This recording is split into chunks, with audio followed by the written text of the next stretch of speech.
কথাবার্তা শোনার মতো রুচি কোন সুস্থ বিবেক সম্পন্ন মানুষের থাকে না।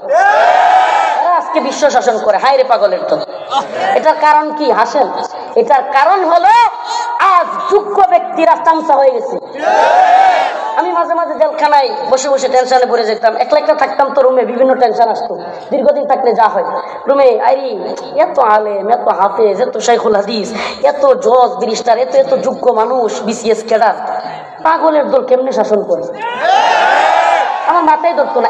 এইগুলো না, শুধু এখন যারা শাসন করতেছে এরা না, যারা থাকে বা যারা ছিল সব তো কথা বলে। অবস্থা কি? এরা বিবেকবান? প্রিয় হাজিরিন, আমি চিন্তা করে পাইতাম না, পরে চিন্তা করে দেখলাম, নিজেই মনে মনে একটা উত্তর পাইছি। উত্তরটা বলবো? উত্তরটা বলবো?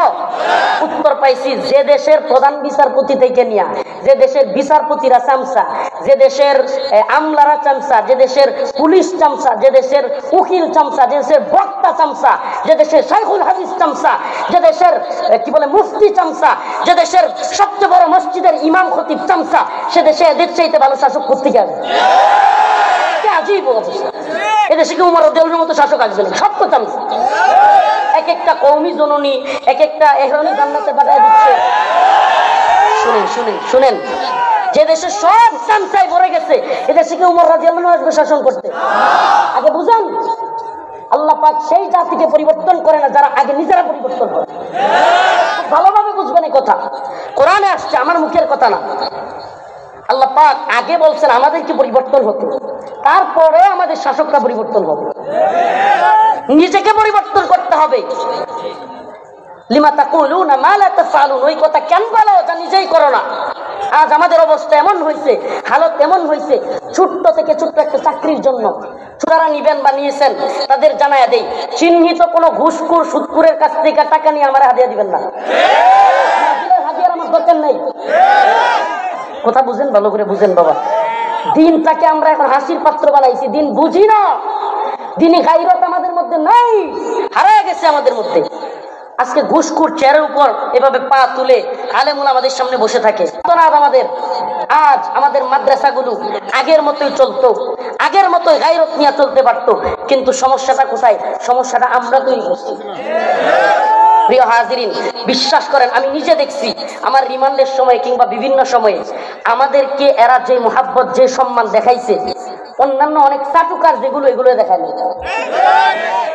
এত চাটুকারিতা যেগুলো করে এগুলো দেখায় না।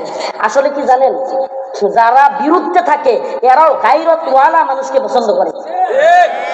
যারা বিরুদ্ধে থাকে তারাও চামচামি পছন্দ করে না, চামচামি দেখতে পারে না। আরে চামচামি একটা না একটা পর্যায়ে খারাপ লাগবেই। বিশ্বাস করবেন কিনা, যদিও আমাদের কাছে নোবেলের কোনো দাম নাই, নোবেল পুরস্কার এগুলোর কোনো মূল্য আমাদের কাছে নাই, কিন্তু যদি চামচামির জন্য নোবেল পুরস্কার থাকতো, সত্যি সত্যি বাঙালির কেউ পিছনে ফেলতে পারত। এটা আমি চ্যালেঞ্জ করে বলে দিতে পারি, লিখে নেন যে বাঙালিকে চামচামির জন্য যদি কোনো নোবেল পুরস্কার থাকতো, বাঙালিকে কেউ পিছনে ফেলতে পারত। এমনকি 1 থেকে 100 পর্যন্ত সিরিয়াল সব বাঙালি থাকতো।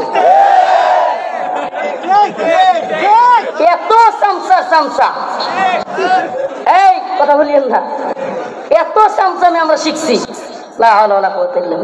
আমি আমার আশপাশে যেগুলো থাকে এগুলো বলে দিচ্ছি, জি হুজুর করলে খাদায় দিই, সেটা আমার খালি জি হুজুর করবে। আমি এদেরকে ওপেন লাইসেন্স দিছি, আমার কোনো ভুল হইলে সমালোচনা করবে, ওপেন লাইসেন্স দিছি। যে আমাকে আগে তুমি বলতো, এখন আপনি বলে, এরা আমি সরাই দিচ্ছি। সত্যি, আমাকে যে আগে তুমি বলতো বড়, এখন আপনি বললে আমার রাগ উঠে। কেন আপনি এটা বলবেন? এটা তো চামচামি শুরু করছে। প্রিয় হাজিরিন, এই চামচামি গুলো দূর করতে হবে। আমাদেরকে আগে পরিবর্তন হতে হবে, তবেই এই উম্মার পরিবর্তন আসবে। তবে একটা সুসংবাদ দিয়ে যায়, শুধু সুসংবাদ বলার জন্য বলা না, আলামত বলতেছে আগামী দিনের এই ভূখণ্ড ইসলামের ভূখণ্ড। আলামত বলতেছে এই ভূখণ্ডে আবার ইসলামী শাসন আসবে। সুলতান সালাত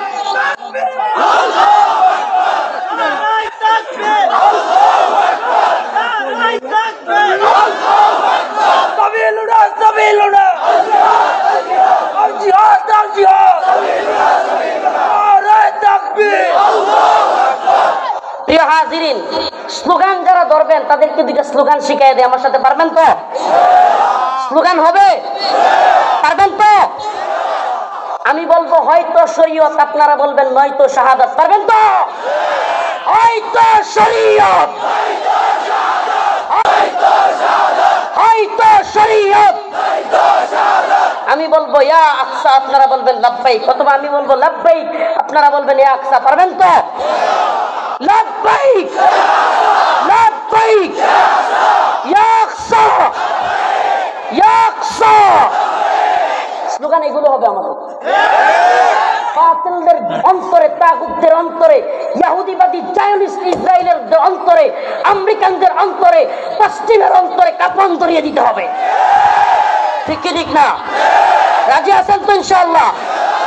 আবারও হয়তো শরীয়ত। এরা কারা মুখ বন্ধ রাখছে? শরীয়ত চায় না। শরীয়ত যারা চায় না আমার মাহফিল শোনার দরকার নেই, বের হন। ইসলামী শরিয়া অনুযায়ী ভূখণ্ড আবার শাসন হবে। কোন তন্ত্রমন্ত্রের শাসন আমরা মানি না, মানব না। আমাদের এই ভূখণ্ডে ইসলামী শাসন লাগবে ইনশাআল্লাহ। হয়তো শরিয়ত, হয়তো শরিয়ত, ইম্মা শরিয়া, ইম্মা শরিয়া, হয়তো শরিয়ত। মাশাআল্লাহ, মাশাআল্লাহ বলে এই স্লোগানগুলো ধরাই মনে পারলেও বলবেন। পারবেন তো? জাইশু মুহাম্মদ সাউফা ইয়াউদ। পারবেন তো? খাইবার খাইবার ইয়া ইয়াহুদ। কঠিন হয়ে গেছে। আচ্ছা ঠিক আছে, আবার শরীয়তের স্লোগান, ঠিক কিনা? আমরা কোরআন সুন্নাহর শরীয়ত অনুযায়ী শাসন চাই, ঠিক কি ঠিক না? প্লিজ, আপনি বুঝতেছেন না, ডিভাইড রুল প্লে করে আমার আপনার মধ্যে ফাটল তৈরি করে ওরা আমাদেরকে শাসন করতে চায়। এই সমস্ত জাহেলগুলো, এই সমস্ত মূর্খগুলো আজকে আমাদেরকে এরকম ভাবে জ্ঞানী বিচক্ষণ ব্যক্তিদেরকে তর্কে লাগাই দিছে। অতএব জমি সংক্রান্ত ঝগড়া কিংবা বিভিন্ন ঝগড়া, আরে আপনি এক শায়েখকে পছন্দ করেন, আরেকজন আরেক শায়েখকে পছন্দ করে, ব্যাস আপনার শায়েখের বিরুদ্ধে কেউ কিছু বলছে, আপনি গালাগালি শুরু করে দিচ্ছেন। এটা করবেন না, এটা করবেন না। প্রিয় যুবক ভাইয়েরা, আপনাদেরকে বলি এটা করবেন না। আপনি বুঝতেছেন না, সেই হিটলারের প্রোপাগান্ডা মেশিন এখনো চলতেছে। এরা আজও প্ল্যান করে ডিভাইড এন্ড রুল প্লে করে আপনার আমার মধ্যে, উলামায়ে কেরামের মধ্যে বিভিন্ন দ্বন্দ্ব, বিভিন্ন ফিরকা তৈরি করে সুকৌশলে, আরে এটা এদের কৌশল না, এটা আমেরিকার র্যান্ড কর্পোরেশনের কৌশল। এই কৌশল গোটা বিশ্বব্যাপী এরা ছড়িয়ে দিয়ে আলেমদের মধ্যে বিভিন্ন ফিরকা তৈরি করে, এমনকি